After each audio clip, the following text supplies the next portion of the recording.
Hey, bonjour les amis! Aujourd'hui, j'ai vraiment le goût de tous vous nommer et vous dire d'un petit bonjour particulier.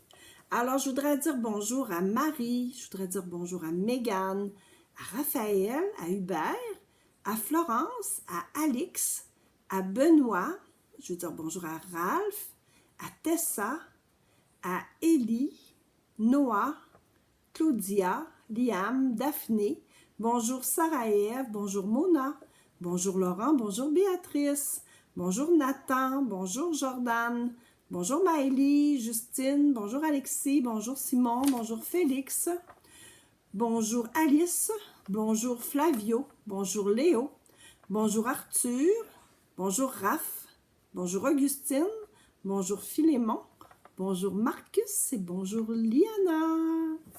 Notre histoire aujourd'hui, c'est l'histoire de Madame Farceuse. Êtes-vous des petits farceurs des fois, vous autres? Mais Madame Farceuse, je pense qu'elle fait vraiment des grosses farces. Madame Bonheur, alors on parle dans cette histoire-là de notre belle petite Madame Bonheur, la voilà. Madame Bonheur regarda par la fenêtre et pensa à toutes les catastrophes de la semaine. Il y en avait eu vraiment beaucoup, vraiment, vraiment. Alors on voit Madame Bonheur qui pense à tout ce qui est arrivé dans la semaine. Il est arrivé plein de choses.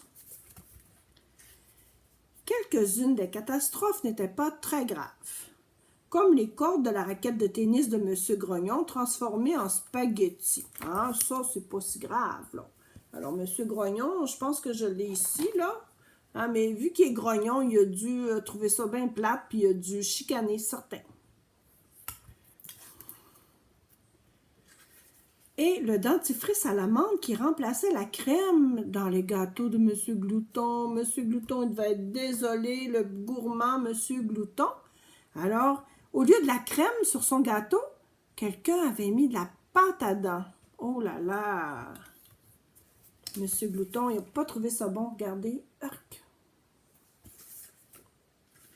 Mais il y avait aussi des catastrophes plus graves, comme la douche de Madame Vedette, qui l'avait couverte d'encre de la tête aux pieds. Ça veut dire qu'au lieu de l'eau, il sortait de l'encre.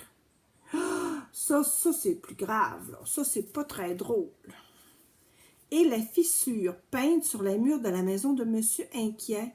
Alors, quelqu'un avait fait des lignes comme des fissures. Puis Monsieur Inquiet, comme il est toujours inquiet, qu'est-ce qu'il a pensé? Il a eu peur que sa maison s'écroule. Alors, il est allé demeurer dans la remise en arrière. Voilà. Il a déménagé dans sa remise, il a dit « Ma maison va tomber ». C'était pas des vraies fissures. Quelqu'un avait dessiné des fissures sur la maison. Enfin, il y avait aussi des catastrophes vraiment catastrophiques. Quelqu'un avait scié en deux la voiture de M. Étourdi. Ben là, ça c'est grave. Heureusement, M. Étourdi n'était pas trop inquiet. Hein? Il croyait simplement que l'autre moitié était restée à la maison. Vu qu'il est étourdi, puis qu'il est un petit peu dans la lune, il s'est dit « Oh, j'ai oublié une partie de ma voiture à la maison. » Mais là, franchement, M. Étourdi, une voiture, ça ne se sépare pas en deux d'habitude. Alors, on le voit toute bonne humeur qui se promène avec sa moitié de voiture. Quelqu'un s'était glissé dans la maison de Madame Proprette. Ça, c'est pas drôle. Vous savez que Madame Proprette, il faut que tout soit propre, que tout soit à l'ordre dans sa maison. Alors, pendant qu'elle était en vacances, encore une fois, puis la personne avait ouvert tous les robinets. Ça, c'est vraiment pas drôle. Ça, c'est catastrophique parce qu'il y a eu de l'eau dans toute la maison. Madame Proprette était très fâchée. Regardez ça. L'eau qui sort de la maison. Pas un bon tour à jouer. Ça, c'est vraiment pas une bonne idée. Personne ne savait qui avait tout fait cela. Mais Madame Bonheur avait sa petite idée. Madame Bonheur, elle s'est dit, moi, je pense que je sais qui a fait ça. Je pense que c'est Madame Farceuse. Les farces de Madame Farceuse n'étaient pas drôles. Vraiment pas drôles. En fait, pas drôles du tout. Hein? Elle se trouve drôle, Madame Farceuse, mais là, franchement, là, c'est pas très drôle.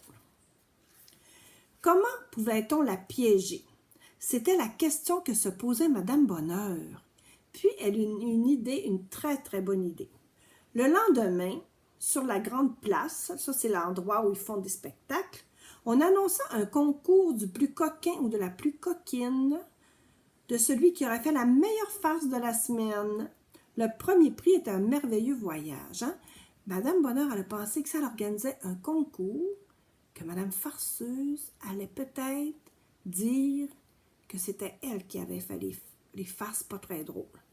Facile, se dit Madame Farceuse. Le merveilleux voyage est déjà pour moi. Et Madame Farceuse, elle se dit, ben, regarde, moi, je fais tellement des bonnes farces. Je pense que c'est un piège, les amis. Le jour du concours arriva. À midi, une grande foule était rassemblée. Une scène avait été montée au milieu de la place. Madame Bonheur demanda le silence. Chut, chut, tout le monde. Chaque concurrent, expliqua-t-elle, viendra sur scène et décrira sa meilleure farce. Puis le jury annoncera le gagnant ou la gagnante. On commence par Madame Farceuse. Alors là, Madame Farceuse est toute contente. Je pense qu'elle va avoir un petit problème. Madame Farceuse était bien impatiente de monter sur scène. Elle était très excitée. Elle avait passé toute la nuit à choisir sa meilleure ou sa plus méchante farce. Mais elle avait eu vraiment du mal à se décider. Là, elle est sur scène, puis là, elle est toute contente. Elle va raconter toutes les choses qu'elle a faites pendant la semaine. Donc, elle décida de les décrire toutes. Les cordes à spaghetti de la raquette de tennis de M. Grognon, la maison de Mme Proprette, puis elle donnait des détails. Elle leur disait comment elle l'avait fait. Elle s'était tellement laissée emporter qu'elle ne remarqua pas que la foule était devenue silencieuse, tout le monde ne parlait plus et que les visages avaient changé d'expression. Est-ce que vous pensez que les gens trouvaient ça drôle? Regardez-les.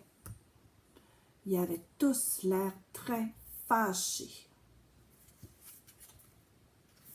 Madame Bonheur était la seule à avoir le sourire, un petit sourire moqueur. Et tout à coup, Madame Farceuse se rendit compte qu'elle s'était fait piéger. C'était un piège pour savoir qui avait fait tous ces mauvais coups. C'était juste une blague, dit-elle en bégayant. Avez-vous autre chose à dire, dit Madame Bonheur. Oh, je suis désolée. Regarde si elle est désolée, notre Madame Farceuse.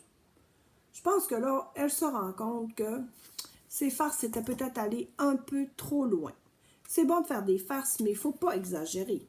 Ce fut une bonne leçon pour Madame Farceuse.